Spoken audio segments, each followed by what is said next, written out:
Hi everyone and welcome. Welcome to Pink Lady Presents, a show filled with people who are living their lives well. And today, normally, we have wonderful guests, which we do. But today is special because today I not only have a wonderful guest, but a friend. And that even makes it more special. Dr. Marci Coppertino, welcome. Thank you. Now, Dr. Marci, you are a PhD.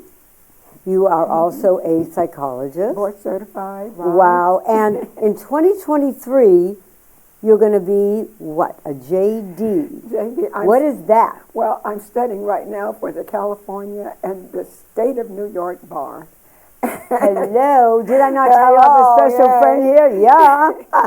So I call you, Dr. Marci, I call you a bridge builder between people.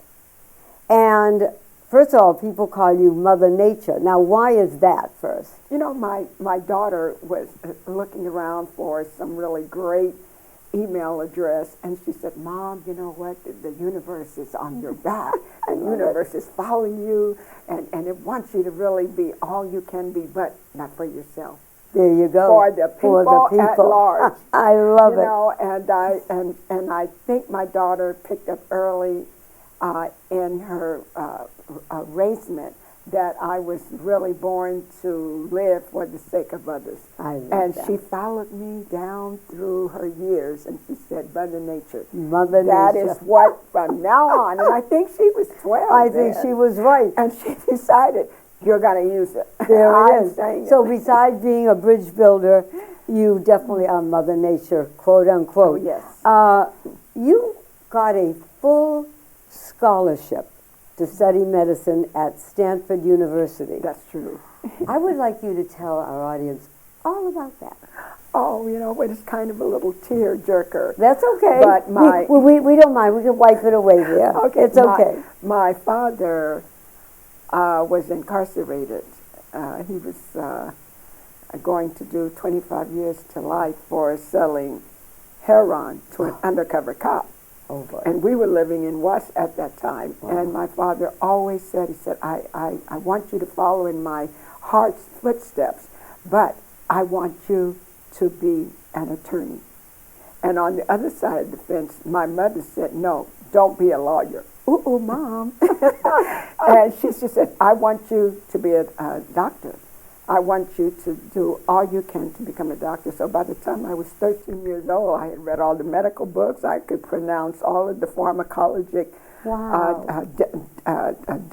destinations. I mean, I could really do it all when it came to practicing medicine. And I was 13, but I was going around in the neighborhood. Okay, old lady, you have a bad leg. I'm going to help you with that. Okay, oh, no. I heard somebody got shot in the alley yesterday, so I'm going to help you on that. So by the time I was 13, when you were 12 and 13, you did right. that. I just knew that was really, you know, law was okay as my understanding at an early age, but I knew my heart was always with the people.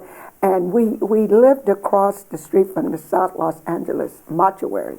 So we opened the drapes up, there's South Los Angeles mortuary. So I was telling Mom when I was 7, I'm going to grow up and find a cure for death. Death no more. I don't know why everybody's dying, everybody's sick. You know what? So here I am. I'm going to be this heroine that's going to do away with death. So what, you got a scholarship. So I was straight A through elementary, straight A through junior high, and of course senior high. Right. And my chemistry teacher and my algebra teacher came to the house and they said, look, we're grooming your daughter to become the doctor that we know she should be. Wow. So I got the full ride to Stanford, but there was a little catch there.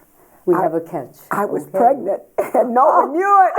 Hey, no one knew it. I was pregnant, and I said, oh, you know what? I don't want to break Now, how old were you then? I was 15. Wow. I was, 14 and a half, almost 15 when I got pregnant, but that's the story, too. Yeah, that's another While story. I got pregnant, I went looking for a group of boys one day, and I asked them, do you know how to get a girl pregnant? Because I wanted to get out of the house. You know, I was abused and just so much going on. So when they told me, oh, yeah, we sure know how to get a girl pregnant, So I got pregnant, Oh, boy. and I had this scholarship there.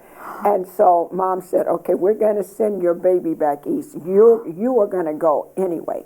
But what really stopped me on that trajectory and took me into psychotherapy as a psychologist, I found out when I walked in to our first auditorium, anatomy, physiology, but you had to work with a deceased body. So there was a body laying there, and I said, wait a minute, is it dead or alive? What is the story here? And the professor said, well, yeah, and you're going to have to learn how to dissect it and how to do this and that. I said, but hey, you guys, listen, I'm here because I'm going to cure death. Ain't no more death. I'm the one. Look at me. See who I am. And so they said, no, that's so that was the end of your scholarship? That was the end. That was the end of that. Wow. So, I told Mom what I wanted to actually do. I said, you know what? If I'm not going to be the person to stop that, and that took me into another religious organization. Which is helping people. Well, I tell you what, I spent 30 years with Jehovah's Witnesses. Really? Oh boy, that's another story.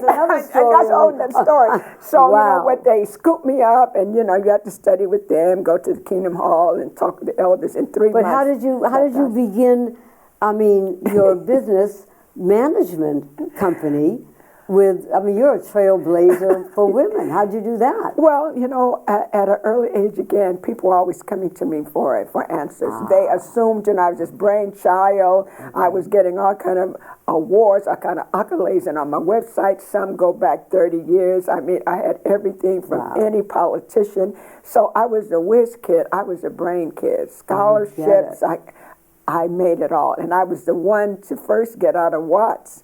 No one got out of Watts alive if you weren't bright. But I did a lot of homework. I did everybody's work so they could protect me. Now you were you were young when you got out of Watts. To start the career. Yes, I was. And what I really enjoyed about school and my work and education, and which is what I try and talk to everyone about, when you have no money with an education, you'll find something. Someone will give you something to eat. You also, and I think this is a good time to mention this and get your opinion on this. Sure. You also talk about that, and we're going to talk about your books and all that, but you also mentioned, because of the day that we're living in now, that men are intimidated by women like yourself, who are bright, who are educated, who are in the corporate world, making money, helping others. Talk about that. Well, I've been married more than once. And haven't we all? I like that. And my former husband just died a matter of 3.5 weeks ago. I'm sorry for that. But the way we entered into that relationship was that he pursued me. And he was part of the team that built the Endeavour spaceship.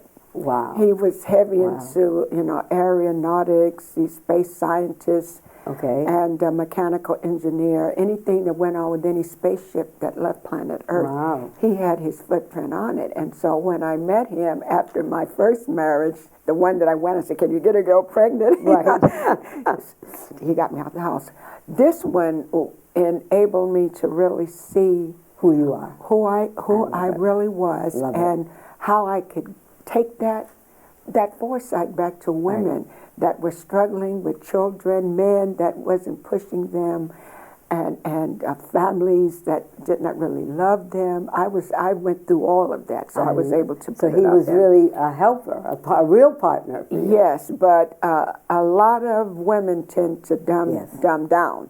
The highly educated women, if they want to really attract a man and have that man's adoration, has his support, and then of course have a backup. Most women don't realize, but we really need to be protected. That's right. Whether we're really bright or not.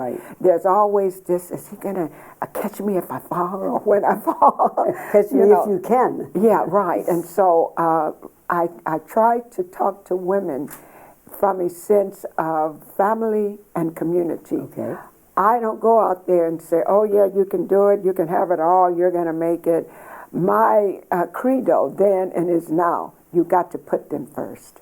I take it from a religious standpoint, and I tell people, I've been on KJLH with this many times, put that man first. He was created first, and of course, we have different capabilities. But you still work as a team. You got to and work. That's what it is. You've got to work as a team, but women never forgetting that man, if you chose him, you chose him for a reason. So you chose him, I would hope, to be a leader, to be a good husband for any children that would come into that union, and most of all, to be someone that you can look up to. Most men now, they just live any kind of life, and, they get a career, they ruin themselves in that career, and they, some of them say, well, I don't have that support. But I tell women, if you can support that man, if you can look him in the eye every morning and let him know, whether I love you or not, I got your back. I love that man's going to go out there and he's going to excel. I get it. I get it. He has his place, you have your place. We will be right back. It's about the humans. These humans, those humans, groovin' and golden. It's about getting more than health insurance and a partner who listens and acts. Humana calls it human care. It's talking to a doctor from your couch or helping you find a cheaper prescription before you ask. It's helping you fix the rugs so you don't fall and keeping you social, online or off. It's getting to know you so you can be your healthiest. That's our superpower. That's human care from Humana. So you've had a busy life, now, to say the least. To say the least. You're on Facebook and you speak, I read, 9 languages. Yes. That's all? Oh, that's it. You know what? I was thinking in terms of learning Japanese. Oh, that's but right. then Yes.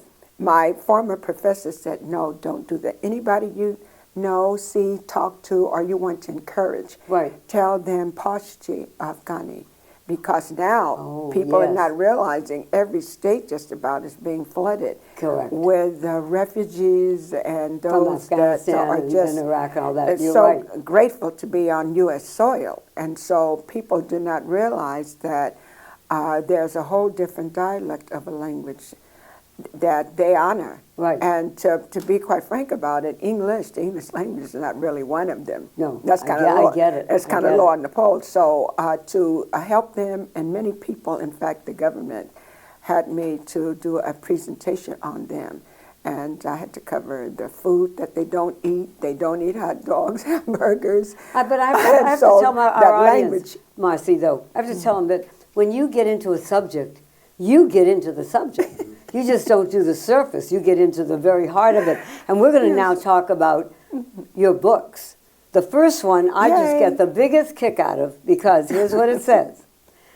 21 Days with the Mistress of King Midas.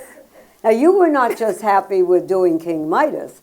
You got his mistress involved. Sure did. Now, I mean, what was that about? Well, it was at the time when I felt back, I think, early 2002. Okay. I was talking with a group of prostitutes for a project. Okay. Not only was I talking to them, I had to go out and actually find them, and I got kind of proposition myself. But I found out that the majority of the prostitutes were also former mistresses. Some as far away as Las Vegas, that's big for where those women congregate, and of course where they make the most money. But every one of them had a common thread, and it was that they had a heart of gold. They came from lives and families where they weren't really loved, where they were severely abused, where they were put out on the streets themselves at 8 and 9 years old. And some of these women were just drop-dead gorgeous. They're beautiful, and many of them very educated. If you go down on Skid Row now in Los Angeles, you might be very surprised, if you were able to get down there and talk. But why King Midas? I'm getting to that. Oh, okay. I mean, I'm like, wow. Right. So I talked with the ladies, and I found out who they really were. So I wrapped my heart and my soul around the actual beginning on the manuscript. And the manuscript just started off with a prostitute that was in this brothel, but here was a wealthy man that had been kicked out of his kingdom, and he made his way through the night, through the dark forest to the brothel, and who answers? She. And she sees this signet ring on his finger, so she said, oh, he is somebody. So she hid him up in her room, and it starts off, you know, he was asleep, and she was talking to him in his sleep about, oh, I know you're this, you can be this, you're that, and that. So to cut through the chase, she said, I'm going to help you. But in 21 days, I'm going to be married off to someone else. Oh. But right now, I'll give you 21 days to help you get your kingdom back, get back on your feet, and of course, be the man that destiny has decided you should be. And but don't tell us the end. No, I'm not telling the end. We want our audience out there to buy the book. So. Yeah, but I want to tell you 3 of the chapters that really did good and has the book selling. The Food of a King. The Food of a King. Go ahead. All of that. Now, what's the second one? Sex with the King. Sex. Oh, well, hello. How do you make love to him? I'm going to read that one. Okay. You know what? They go to that first. And the last one, a family for the king. A family for the king? For the king, right. So you're not discounting children, maybe coming into a union to, because if you're king, who are you going to leave your assets to? Yeah. Who are your heirs? So 21 days, each day had something he was supposed to actually do. And that sounds exciting. I won't Marci. tell you the end, but guess who ends up? Guess who ends up with the king? Well, I won't say that. Yay! She knew what she was doing. A movie script, right? A movie script.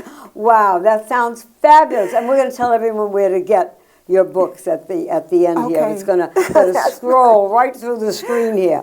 Now, here we go from 21 days, you know, with the Mistress of King Midas. We're now going to go to a children's book. Yes. I mean, from one degree to another degree here. I know. Children should have everything. Okay, now Marci, I raised 5 children, okay? I agree. I can tell. Yeah, I agree that children should have things, okay? But you're saying children should have everything. Why? And what don't you think they should have? Well, you know, I was sitting one day, that book was written in less than a week. Oh, my goodness. Because, you know, we had the pandemic, we had people talking about COVID, and I didn't hear anything about children, how to protect them, how to talk to them about a disease that might even take their life, if they could really understand what no life within the body would mean. And so I thought about children. What are they thinking? And the title is, Children Can Be Everything, but there has to be a guiding light. Yes. So parents, you guardians, you grandmamas, whoever you are. And great-grandmas. And go on down the ancestral line. These are beings that there's no limit to the intelligence of a child. Because keep in mind, you talk about the creative force. Yeah. It doesn't say, you know, if you're black or white, you know, if you're born with one leg, you know, you're born with one eye. It's just children starting off. You have the essence within, that seed, that nucleus that gives life. You can do and be anything you want to be with the proper guidance. So I'm putting really the cloak of everything on the parental or the sources that these children fall into. Okay. And so each chapter there, it talks about how they can be everything. But the guiding light there in that book is that you've got to put others first. And most people are not teaching their children to put others first. It's me, gimme. Right. I want, I need, I got to have. Yeah. But when you put another person first, you get an opportunity to learn, what would I do if I was in their shoes? What would I want to do if I wasn't caught with the even parental source that I have now? Right. What could I be if I was sent to the moon as a child? So that book gives hope. It tells the strengths of every child, no matter what your early beginning, no matter who your parents are. Put others first, you're going to soar. So make others your creed. So if you had to say something to the parents out there, what would be the one thing that you would advise them to do that would help them do everything else? Love the hell out of them. Right. And let them know No that. matter what, yeah. If you have a bad day, let them know you love Yeah. them. If there's something going on wrong in your life, let them know. You know what? Yeah, they should be included. I don't think I believe want to that. live without you. Yeah. That Yeah. child has got to feel powerful within his own self. He might not understand what that actually means. Correct. But whatever, and my dad told me this, he says, whatever you want your kids to be, Yes. start them off early. You want a fireman? And I did this with my 4.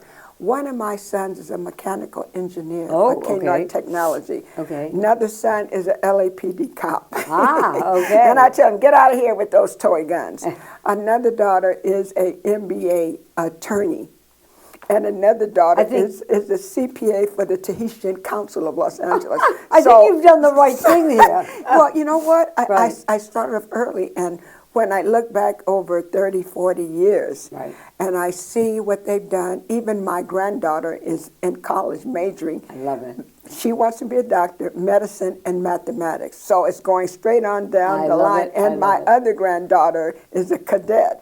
So I have taught them, you got to serve and, Yes. and look for ways and means to be helpful. Make sure the other person knows it's not about you. We're literally going to watch for this book to come out. We will be right back. At one time or another, every family is faced with mobility issues for a loved one. Call Before You Fall is here for you with all the safety and mobility solutions your family needs.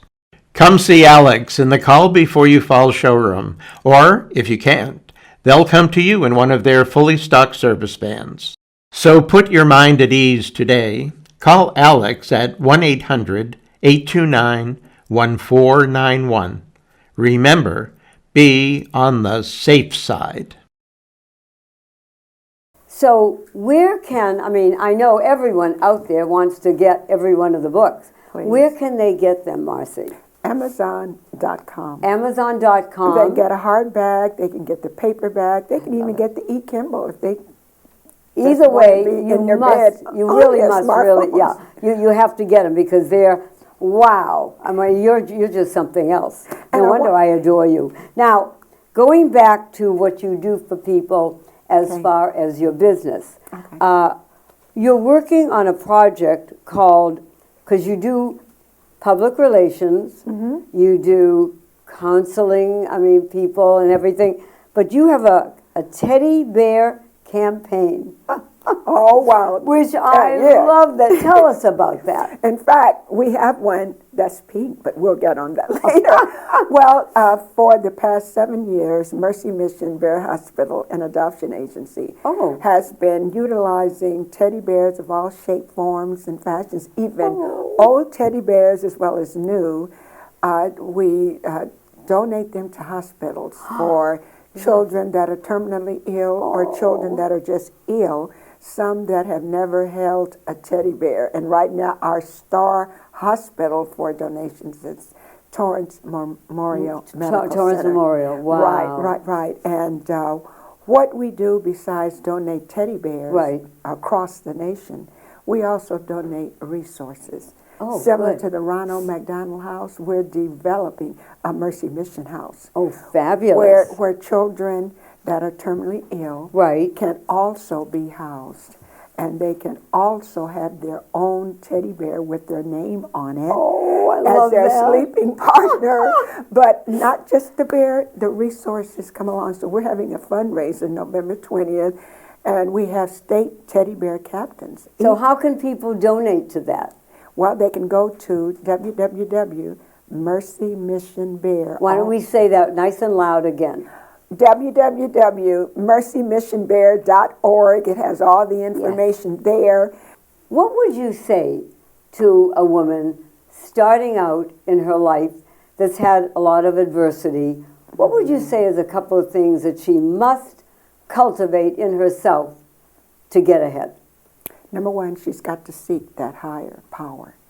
Okay. She's got so to in other realize, words, look to the sky. Look to God.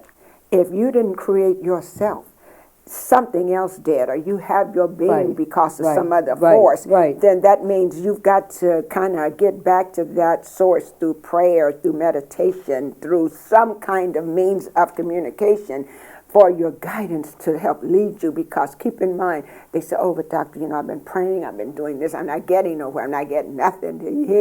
He ain't listening. And so my thing is that when a person prays, now remember, you got your flesh and blood, that's your being. Then you have the spirit within, then you have Right. the soul. So if you're just praying through flesh and blood, what do you get? You're going to get the carnality of whatever you desire or you hope to have, hope to Right, gain, right. pray that you will get. But when you incorporate those three elements, Lord, I'm coming at you through spirit. In the name of this one, he said, no man comes to him but by me, Jesus. In the name of Jesus, soul, spirit, body, all of you, my plea, God, lead me, help me, show me. And of course, It's going to come. It's going to come. You're going to I get see it. what- Stop, no, and I I tell see what women, you're saying. stop going around saying, oh, I'm going to be this, I'm going to be that, I'm going to do this. No, you're going to be guided by a higher power to tell you, hey, this is what you were created for. Now, if I came to you, if someone comes to you like myself, Yes. and we say, you know what, I'm in business, and it's going okay, but I need some help in guiding me to build my business. You do that also in your consulting I do organization. that, and I have over 500,000. I have over 500,000 followers because I Really? tell people, don't open up your bakery. Don't run over there and pretend that you want to be a nurse. Don't go over there and tell daddy, oh, I'm going to be a farmer in agriculture. You first have got to find out, wait a minute, you might not have what it takes. You might not have been love born for that. Stop paying Okay. $99, one size fit all. Come on, I'm going to teach you how to be great. I'm going to teach you how to do this. I'm going to teach you. Right. No. They have first got to find Feel out it. what do they really want? What am I here for? Love it. I want to thank you so much. Oh, really and truly. thank You you, are ma'am. a blessing. Thank You you. are a blessing. And that's Thank what I you. mean, everyone. Thank you. By a life that is well lived now, living, doing, helping others, saying, I'm here because whoever it is, the universe, God, whoever it is, put me here to help you. That's it. God bless you. Thank you so much. You're We will welcome. see you next time on Pink Lady Presents. Yay! God bless all of you.